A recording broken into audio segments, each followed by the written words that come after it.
मे महिन्याच्या शेवटचे दिवस आणि ती संध्याकाळ. सूर्य मावळतीला झुकला होता आणि शोभा शांतपणे वाळलेली लाकडे जमा करत होती. मध्ये मध्ये ती मुकुंदाला आवाज देत होती. मुकुंदा तिचा मुलगा. भल्या दुपारीच ती त्याला घेऊन आली होती. आता दिवाबत्तीच्या वेळेपर्यंत घरी जायला हवे. खरे तर हे तिच्या हक्काचे रान, तिच्या नवऱ्याच्या वाट्याला मिळालेले, आणि पावसाचे सरपण ती तिथे गोळा करत होती. पण तिच्या वाट्याला आलेले तो वाटणीचा तुकडा तिला नको वाटत होता. पण बोलणारे असे कोणी नव्हते. ती आणि तिचा 6वीत असलेला मुकुंदा आणि ती दोघेच राहत. एक मोठी मुलगी, तिचे लग्न झालेले.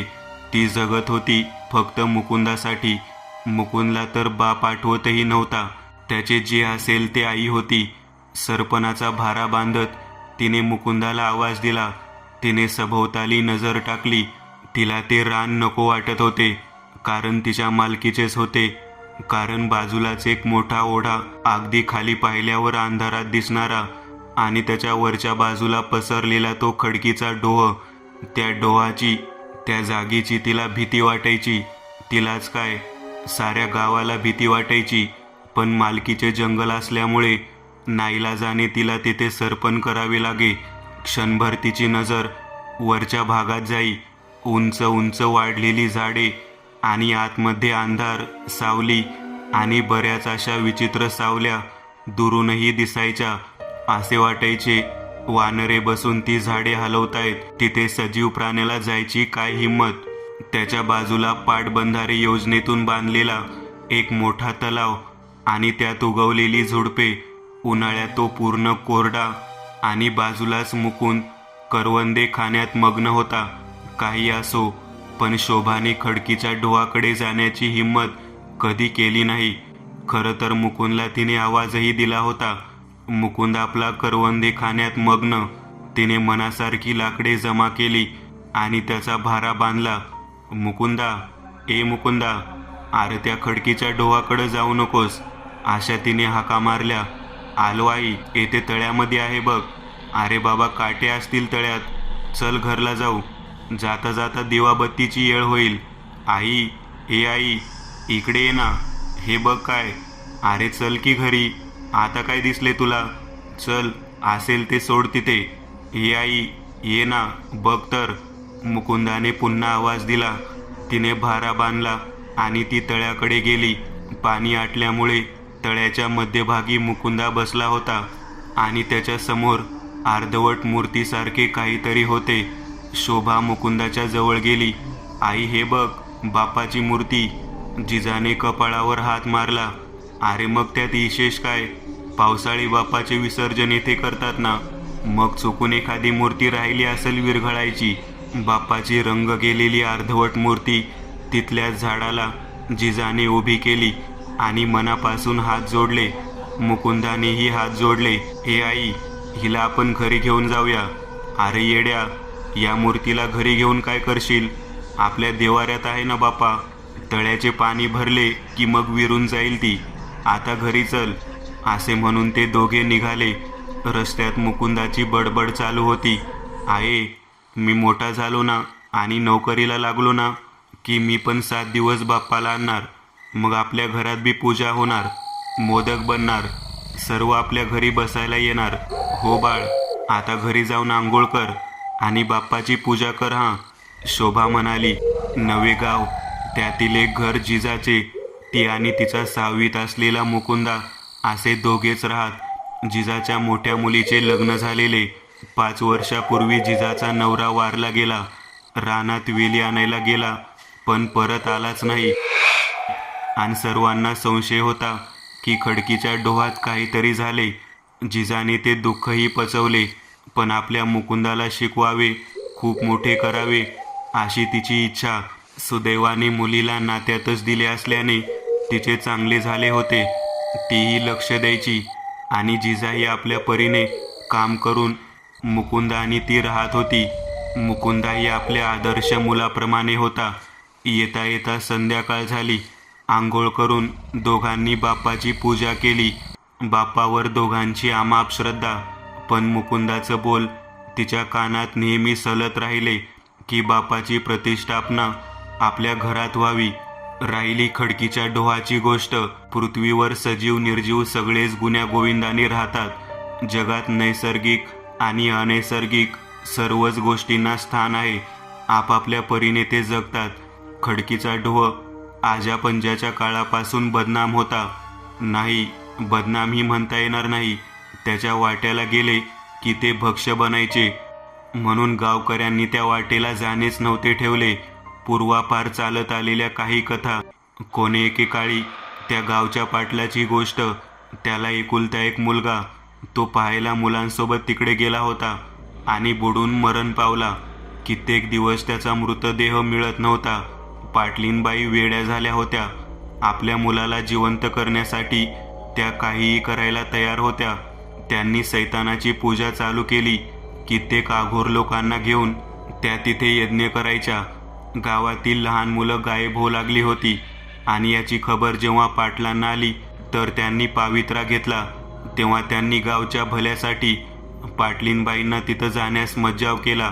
त्यांना घरात कोंडून ठेवण्यात आले आणि त्यातच त्यांनी फाशी घेऊन आत्महत्या केली. पण त्यांनी केलेली सैतानाची पूजा फळाला आली होती.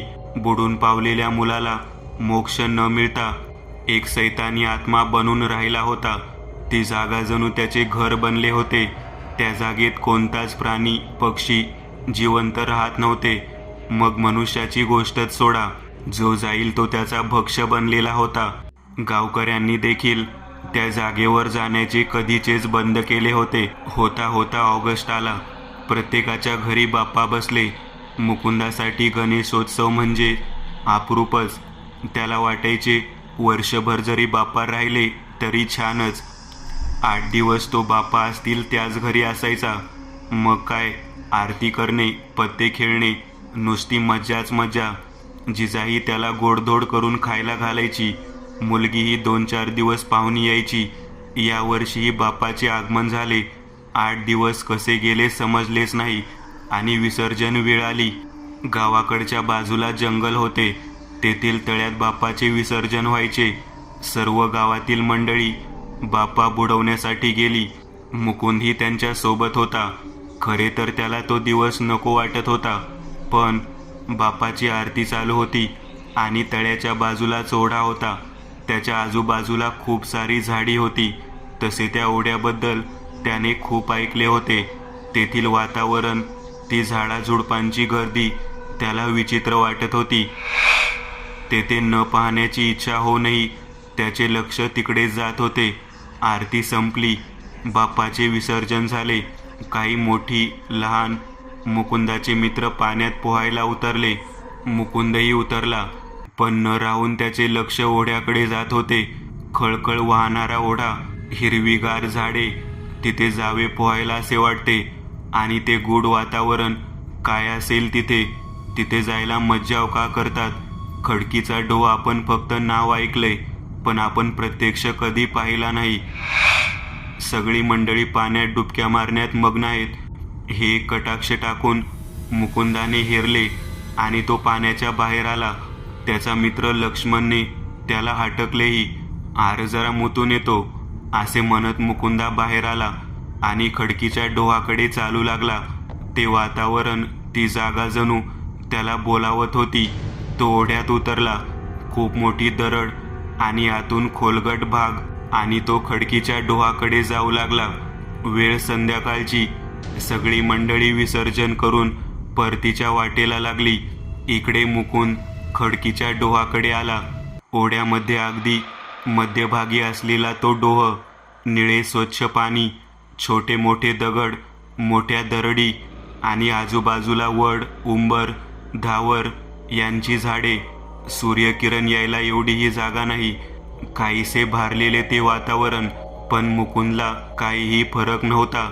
जणू तो त्याच्या कुशीत स्वतःहून आला होता. त्याच्या जागेत. हो, फक्त त्याची जागा. आज कित्येक जणांना त्यांनी तेथे बळी घेतला होता.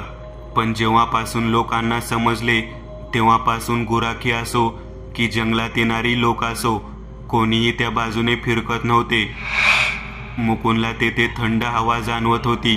त्या खडकीच्या डोहाच्या पाण्याची मोह त्याला आता आवरत नव्हता आणि तो पाण्यात शिरला आणि पाण्याच्या आत तो आपल्या सावजाची वाट पाहत बसला होता. आपल्या कुटुंबात अजून एकाची भर पडेल म्हणून तो आज खूप खुश होता. आपल्या हाकेला बळी पडलेले हे याचे कोवळे मांस खाण्यास किती मजा येईल असे तो विचार करत होता. पाण्यात आतल्या आत तो जिभल्या चाटत बसला होता. पण मांजर जसे उंदराला खेळवते आणि नंतर मारून खाते असे काहीसे त्याने ठरवले.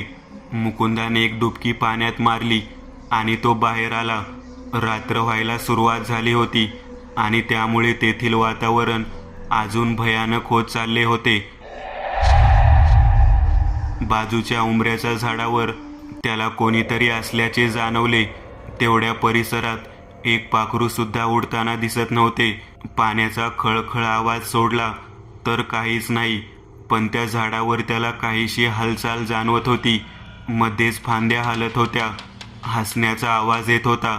आता मात्र मुकुंदला जाणीव झाली की आपण कुठेतरी फसलोय. त्याला भीती वाटू लागली होती. अंधार पडत चालला होता. त्याच्या काळजात धस झाले. आईची आठवण येऊ लागली आणि हसण्याचे आवाज वाढू लागले. मुकुंदला रडू येऊ लागले. तेवढ्यात त्याला डोहात एक डोके बाहेर आलेले दिसले, अगदी माणसाचे. मुकुंद अजूनच घाबरला. पण तो माणूस पूर्ण बाहेर आला. एक हास्य करत तो मुकुंद जवळ आला. तोही एक मुलगा होता, पण मुकुंदापेक्षा मोठा. कमरेभोवती एक सफेद धोतर आणि पूर्ण उघडा. मुकुंदासमोर येऊन तो मुकुंदला म्हणाला, रडतो कशाला? हे बघ, घाबरू नकोस. मुकुंदला थोडासा आधार वाटला. पण ते झाडावर कोणीतरी आहे आणि मला घरी जायचे आहे. भीती वाटते. हो, थोडा आंघोळ कर, मग मी पोचवतो तुला घरी, तो म्हणाला. हो, पण तुम्ही कोण? तो हसून बोलला. मी शंकरा, इथं बाजूच्याच गावात राहतो. खेकडे पकडायला आलो होतो. पण ते झाडावर. मुकुंद घाबरत म्हणाला, कोणी नाही, चल तू आंघोळ कर. आणि त्याने पुन्हा मुकुंदला पाण्यात नेले. इकडे शोभा बाजारातून आली. हातपाय धुवून तिने बापासमोर दिवा लावायला घेतला. एव्हाना रात्रीचे 8 वाजले असतील. दिवाबत्तीची वेळ टळून गेली होती. बाजारात लेक मालती भेटली. तिच्याशी गप्पा मारता मारता कशी वेळ गेली कळलीच नाही. मुकुंदासाठी आणलेला खाऊ तिने बाजूला ठेवला. चटपट दिवा लावून स्वयंपाक करायला लागली. माझा मुकुंद आता येईल भूक भूक करत असा ती विचार करू लागली. ती दिवा लावायचा प्रयत्न करू लागली, पण काही केला दिवा पेटेना. काडीच विझायची. तिला मनातल्या मनात घाबरल्यासारखे झाले. हे देवा, माझे काही चुकले नाही ना? शेवटी फडफड करत दिवा लागला. प्रथम ती मुकुंदला पाहण्यास गावात फिरू लागली. जेथे जेथे गणपती बसले होते तेथे तेथे ती जाऊन आली. शेवटी पाटलाच्या घरी जाऊन आली तर पाटलाचा मुलगा गणुदा तिला रस्त्यावर भेटला. मुकुंदाची तिने चौकशी केली, पण तो पण नाही म्हणाला. हा पण 1-2 पोरं बोलली की तो खडकीच्या डोहाकडे गेला होता. आता मात्र तिच्या काळजात धस झाले. ती तिथेच मटकन खाली बसली. ऑक्साबोक्शी रडू लागली. गणूने तिला आधार दिला. हे बघ वहिनी, आपण जाऊ त्याला रानात शोधायला. काही काळजी करू नकोस. बघता बघता सर्व गाव जमा झाला. शोभाने रडून रडून आकांत केला होता. सर्वजण तिला धीर देत होते. काही 10-12 गावकऱ्यांनी पलिते तयार केले आणि सर्व एकत्र रानात निघाले.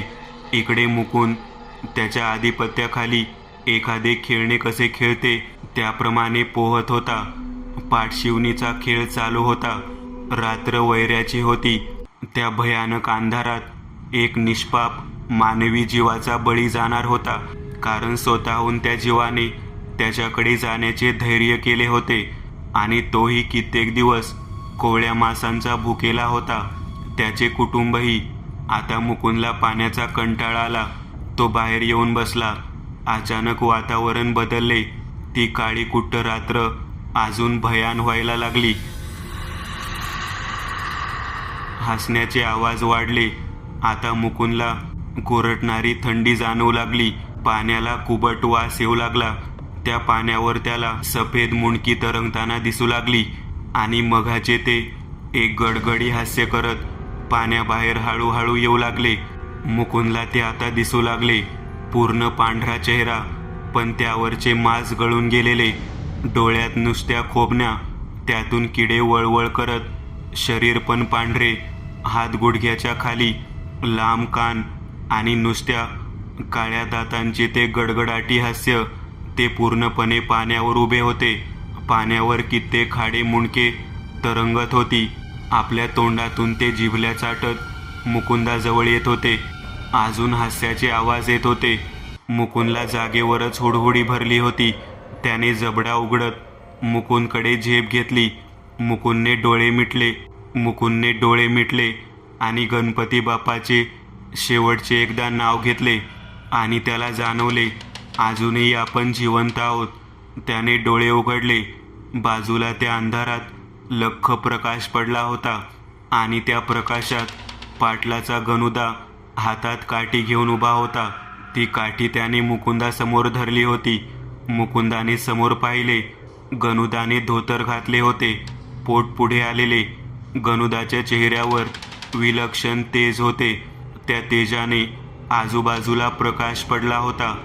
त्या प्रकाशात मूषकराज इकडून तिकडे फिरत होते. गणुदा! मुकुंदाला हुरूप आला. त्याने चटकन जाऊन गणुदाच्या पायांना बिलगला. आतापर्यंत आक्रमक पवित्रा घेऊन बसलेला ते गणुदाकडे रागाने बघू लागले. एक घास त्याने काठीला मारला, पण विजेचा धक्का लागल्याप्रमाणे ते पाठीमागे आले. गण्या, तू माझ्या आणि माझ्या सावजामध्ये येऊ नको, गडगडाटी आवाजाने तो ओरडू लागला. कोण सावज? हा निष्पाप जीव. गण्याही त्याच आवाजाने बोलू लागला. याला फूस लावून तूच इकडे आणलेस. अरे याची आई आणि हा माझा परम भक्त आहे. यांच्या हाकेला नाही धावणार तर मग कुणाच्या धावणार? जा इथून आणि सोड याला. गण्या, तो रागाने लालबुंद डोळ्याने ओरडू लागला. मला त्या कोवळ्या मांसांचा घास घेऊ दे गण्या. मुकुंद फक्त आणि फक्त पाहत बसला होता. त्याला गणुदा काय म्हणतो काही समजत नव्हते, पण गणुदाला पाहून त्याला मोठा धीर आला होता. तुला जीवन आणि मरणाच्या दारात ठेवले, हीच माझी चूक. अरे कित्येक निष्पाप जीव घेतलेस तू, तुला मुक्ती द्यायलाच हवी. पण त्याने पुन्हा आरोळी ठोकत मुकुंदाकडे एक झेप घेतली. गणुदाने आपल्या काठीचा जोरदार फटका त्याला लगावला. एक आरोळी ठोकत तो पुन्हा पाण्यामध्ये पडला. एव्हाना झाडावरचे ते पांढरे जीव आजूबाजूला येऊन आक्रमक पवित्रा घेऊन उभे होते आणि मुकुंदावर हल्ला करण्याचा प्रयत्न करत होते. पण गणुदाच्या एका घावात ते तिळमिळत होते, पडत होते, ओरडत होते. त्या भयानक रात्री सैतान आणि आपल्या भक्तासाठी ईश्वराचा चाललेला लढा होता. मुकुंद डोळे मिटून फक्त आणि फक्त बाप्पाचे नाव घेत होता. अखेर आपल्या काठीने गणूने एकेकाला धुरामध्ये रूपांतर केले. थोड्याच वेळात सर्व शांत झाले. मुकुंदाने डोळे उघडले. हवेत असणारा थंडगार वारा कमी झाला. येणारा वासही गेला आणि ते रात्रीचे वातावरण स्वच्छ दिसू लागले. गणुदाने मुकुंदला दगडावरून उठवले आणि पोटाशी धरले. बाळ चल घरी, असे म्हणून त्याचा हात पकडला. मुकुंदही डोळे पुसत सोबत चालू लागला. गणुदा, तू रे कसा इकडे आलास? मुकुंदाने आश्चर्याने विचारले. चालता चालता गणुदा बोलू लागला. अरे म्हैस हरवली होती, ती शोधायला आलो होतो. एवढ्यात तू दिसलास. आणि काय रे, तू कशाला इकडे आलास? असं चुकून कोणाच्या वाटेला जायचे नाही. चालता चालता गणुदा बोलू लागला. तेवढ्या समोरून खूप जण मशाली घेऊन मुकुंदाला आवाज देत येताना दिसले. गणुदा आणि मुकुंद थांबले. गणुदाने मुकुंदकडे पाहिले आणि सांगितले की, हे बघ मुकुंद, आता तू जा, मी म्हैस शोधतो आणि मग येतो. एक हात मुकुंदाच्या डोक्यावर ठेवला आणि एक कटाक्ष टाकला आणि मुकुंदा काही बोलायच्या आत तेथून निघून अंधारात गायब झाला. मुकुंदा मुख्य रस्त्यावर आला आणि त्याने त्याच्या हाकेला ओ दिले. सर्वजण तिकडे धावत आले. मुकुंदाला पाहून शोभाने तर त्याला मिठीच मारली. सर्वजण कुजबुजत होते. मुकुंद तर सर्व सांगण्याच्या तयारीत होता, पण त्या अंधारातून घरी जाणे महत्त्वाचे होते. तेवढ्यात गर्दीत त्याला गणुदा दिसला. काय रे मुकुंदा, कुठे राहिला तू आणि असा कसा? मुकुंदला तर काही समजत नव्हते. हा गणुदा? मग तो कोण होता? आपल्याला वाचवला कोणी? त्याला काही सुचत नव्हते, पण तो गर्दीसोबत चालू लागला. एकदा त्याने मागे वळून पाहिले आणि त्या तळ्यातून त्याला एक प्रकाश झोत दिसला. हो, ज्या तळ्यात त्याने मूर्तीची पूजा केली होती. दुसरी कथा, भाकरीचे कर्ज. गोष्ट जुनी आहे. जून सुरू झाला, 15 दिवस गेले तरीही पावसाचा पत्ता नव्हता. तेच रखरखते ऊन, कधीतरी ऊन सावलीचा खेळ. गावकरी पेरणीसाठी पावसाची वाट पाहत बसले होते, पण तो कुठे दडी मारून बसला होता. गावातील शाळाही सुरू झाली. मिरगावची शाळा म्हणजे 3 गाव आणि 2 आदिवासी वाड्या यांचा विचार करून वसलेली. डोंगरात असलेले हे गाव सर्वांना सोयीस्कर होईल अशी शाळा गावात नव्हती. अगदी गावाच्या बाहेर, गावातून चालत जायला अर्धा तास. गावातल्या एका दानशूर माणसाने म्हणे त्या काळात जागा दिली आणि शाळा बांधली. पण असो, सर्व गावांना सोयीस्कर अशी ही शाळा. शाळेत जायला एक मुख्य रस्ता. निसर्गरम्य वातावरणात शाळा होती. आजूबाजूला मोहाची, आंब्याची खूप झाडे. डोंगरी भाग असल्याने झाडे असणारच. आजूबाजूला करवंदाच्या जाळी. एकट्या दुकट्या माणसाला जायला भीतीच वाटायची. संध्याकाळच्या प्रहरी गावची पोरंही एकत्र जात, पण पोरांच्या गोंगाट, खेळ, शिक्षकाचे शिकवणे यामुळे एक छान वातावरण तयार झाले होते. त्या गावच्या कित्येक पिढ्या तेथे शिकल्या. पण तितकाच प्रसिद्ध होता तेथील आडवळणाचा रस्ता. शाळेत जायला एक आडवळणाचा रस्ता होता, पण तो मोहाची झाडे, करवंदाच्या जाळ्यांनी भरलेला होता. दाट अशी गर्द झाडी होती. दिवसाही तेथे सावली असायची. त्या झाडीतून एक निमुळती वाट आणि समोर मोठ्या मुरुमच्या दरडी होत्या. पूर्वी मातीची घरे असायची आणि लोक मुरुमची माती घरासाठी वापरायचे आणि माती खणून खणून मोठ्या दरडी तयार झाल्या होत्या. त्या ओलांडल्या की मग शाळा दिसायची. पण त्या रस्त्यावरून मोठी माणसेही जात नसायची आणि मुलांनाही सक्त ताकीद दिली जायची. गावाकडे शाळेत मुलेच आपापली जातात. खूप वर्षांपासून तो रस्ता भूताने झपाटलेला आहे. तेथून जायचे नाही म्हणून मुलेही जायची नाहीत. शिवा फार वात्रट मुलगा. मिरगावे त्याच्या मावशीचे गाव. त्याचे गाव मेहनोली. शिवाला 2 बहिणी. शिवा एकटाच, पण तो 6वीत नापास झाला. म्हणून वैतागून त्याला मावशीकडे शिकायला पाठवला. निदान तेथे तरी सुधारेल. गेला तर गेला 10वीपर्यंत. रोजच त्याच्या तक्रारी मारून जोडूनही शिवा ऐकत नव्हता. म्हणून कंटाळून तिने शिवाला मावशीकडे शिकायला पाठवले होते. मावशीलाही बिचारीला मुलबाळ नव्हते. अगदी पोटच्या पोरासारखी जीव शिवाला लावायची. पण शिवाचा वात्रटपणा येथे पण गेला नव्हता.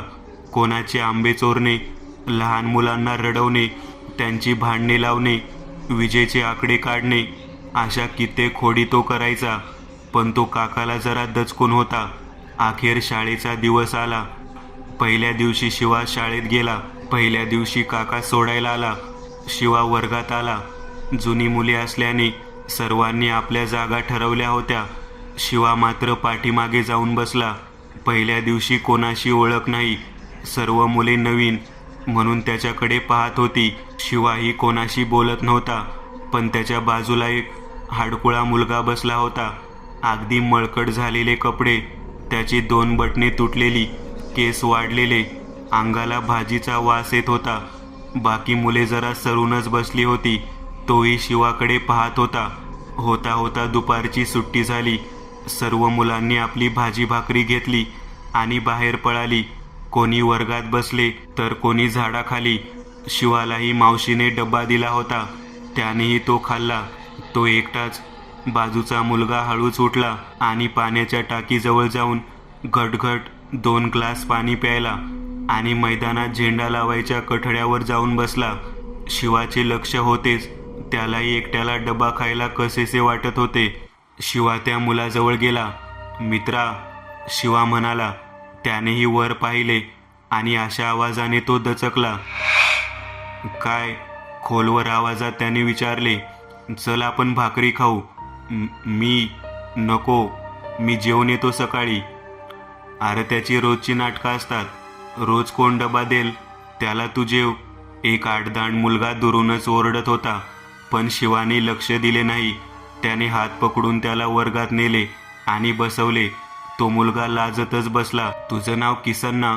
गुरुजींनी हजेरी घेताना ऐकलं मी. शिवा बोलला. म्हणून एक एक घास खाऊ लागला. अरे जेव की, लाजतो काय? तू पण जेव ना, तो बोलला. शिवाही जेवू लागला, पण बडबड्या स्वभाव शिवाला गप्प बसू देत नव्हता. तू याच गावचा का? हो, खालच्या आळीत राहतू. आपलं काही तिकडे येणं नसतं बाबा, शिवा हसून बोलला. भाकरी का आणत नाही? भूक लागत का तुला? काका काकू सकाळी जाते बाजारावर भाजी आणायला, मग मला बी जावं लागतं त्यांच्या संगत. आमचं दुकान आहे भाजीचं. येता येता येळ होते शाळेची, मग तसाच येतो शाळेत, त्याने एका दमात सांगून टाकले. बोलता बोलता डबाही संपला. शिवाला किसनच्या चेहऱ्यावर समाधान दिसत होते. असे वाटत होते कित्येक दिवसांनी तो दुपारी जेवला. शाळा भरली. गुरुजीही वर्गात आले. खिडकीतून थंड हवा आत येत होती आणि शिवाचे लक्ष बाहेर जात होते. बाहेर झाडी दिसत होत्या, पण कोणीतरी आपल्याला बघतंय असे शिवाला वाटत होते. हो, 2 सावल्या. शिवाचे लक्ष गेले की पटकन निघून जात. त्याचे लक्ष बाहेर जात होते.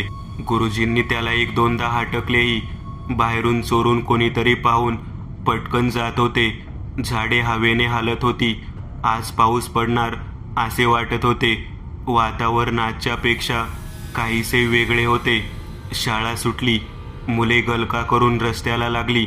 शिवाही निघाला, पण शांतपणे जाणारा तो शिवा कसला. वर्गाच्या बाजूला त्याला एक आंब्याचे झाड दिसले. त्यावर पिवळे चटक आंबे त्याला दिसत होते. त्याच्या तोंडाला पाणी सुटले. 1-2 दगडात पाडू, काय फरक पडतो असा विचार करून त्याने मोरच्या झाडाकडे वळवला. आंब्यावर शिवा दगड मारत होता, पण आंबे पडत नव्हते. अखेर शिवा थकला. आईला, इतका निशाणा भारी आपला ना, आज काय झाले? एव्हाना संध्याकाळ झाली. सूर्य बुडून गेला. ती जागा शिवाला भयानक वाटायला लागली.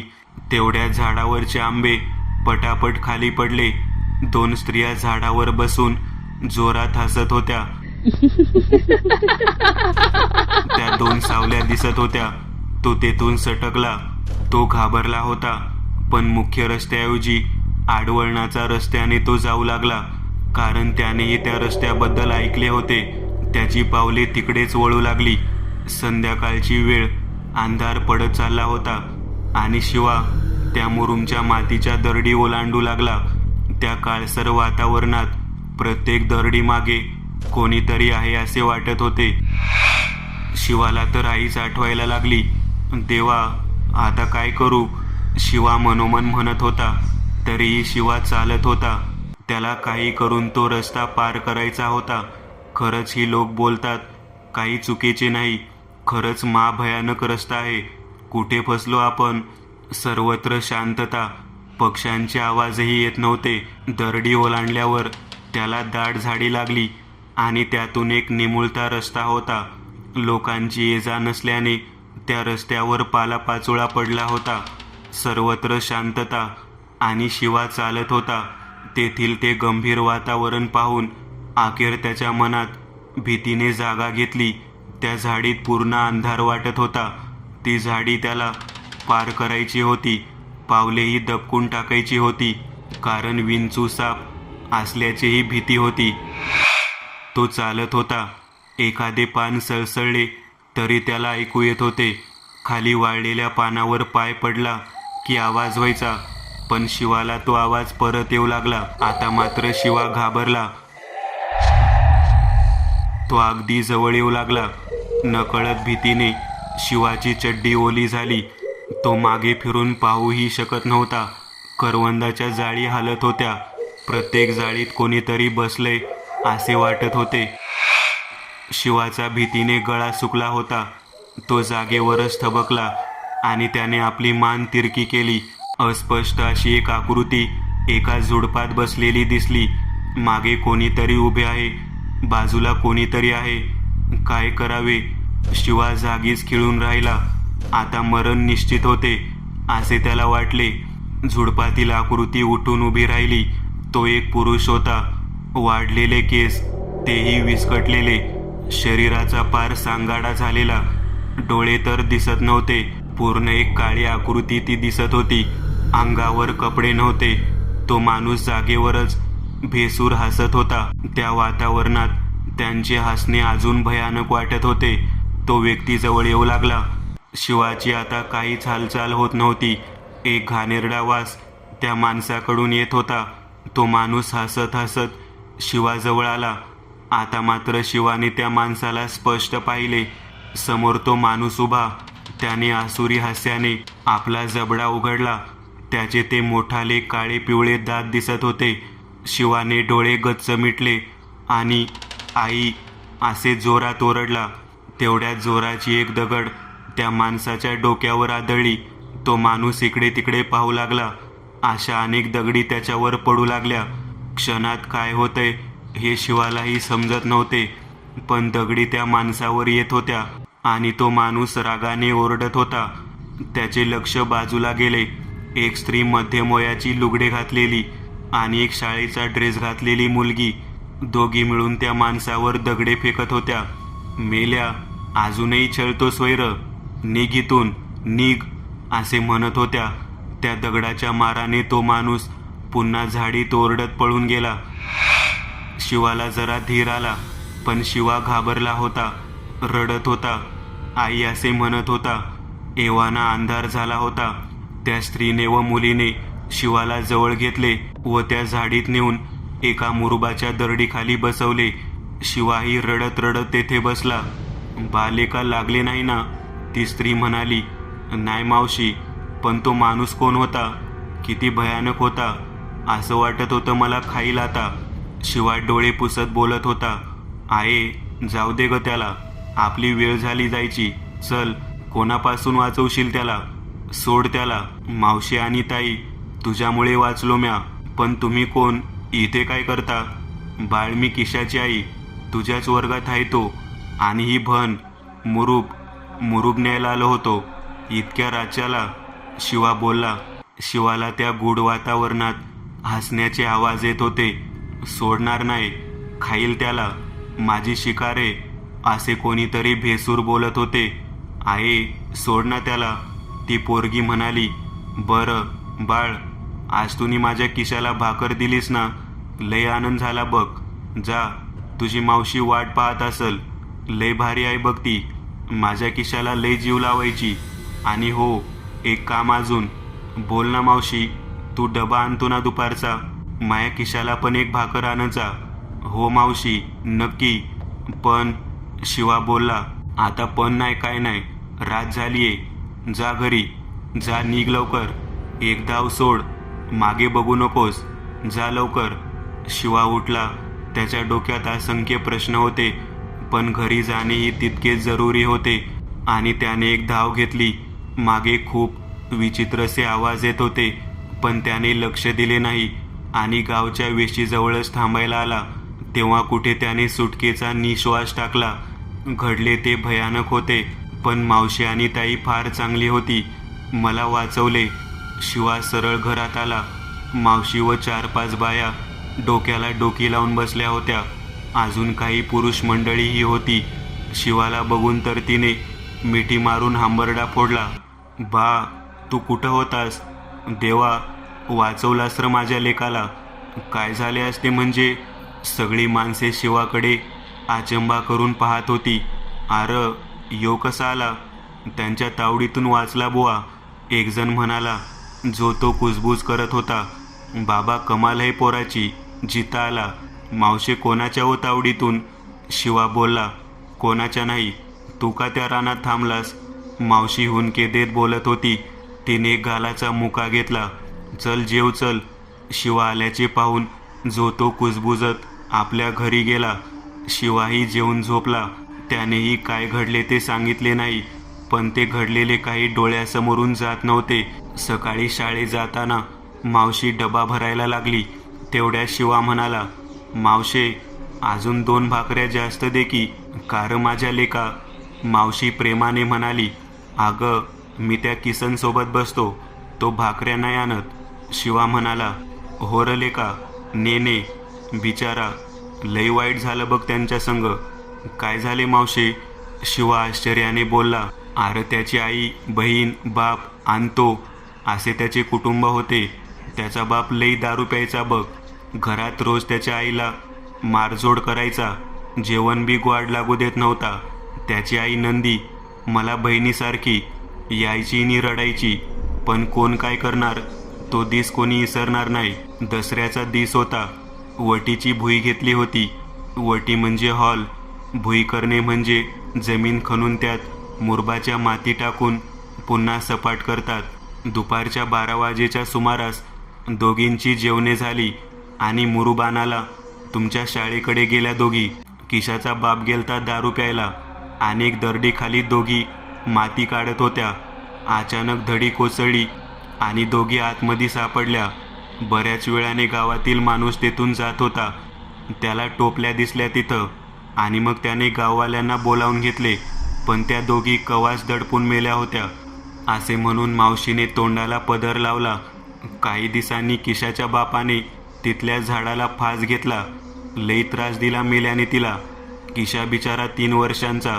तेव्हापासून त्याच्या चुलतीने सांभाळलं. पण सांभाळणे कसले, मेलीचे.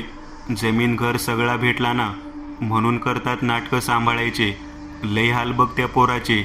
बरं पोरा, काल रातच्याला घाबरलास ना तिथं, कला थांबलास. असं म्हणतात ते तिघे तिथं भूत झाल्यात. लोकांना दिसतायत. तिथं बरीच माणसं मेलीत अजून. परत त्या रस्त्याने जाऊ नको हां. जा शाळेला. माझं गुणाचं ते. आणि दे किशाला भाकर. शिवा सुन्न झाला होता. त्या क्षणी त्याला घाम आला होता. पण स्वतःला सावरत त्याने दप्तर उचलले. मावशीला सांगावे असेही त्याला वाटत नव्हते.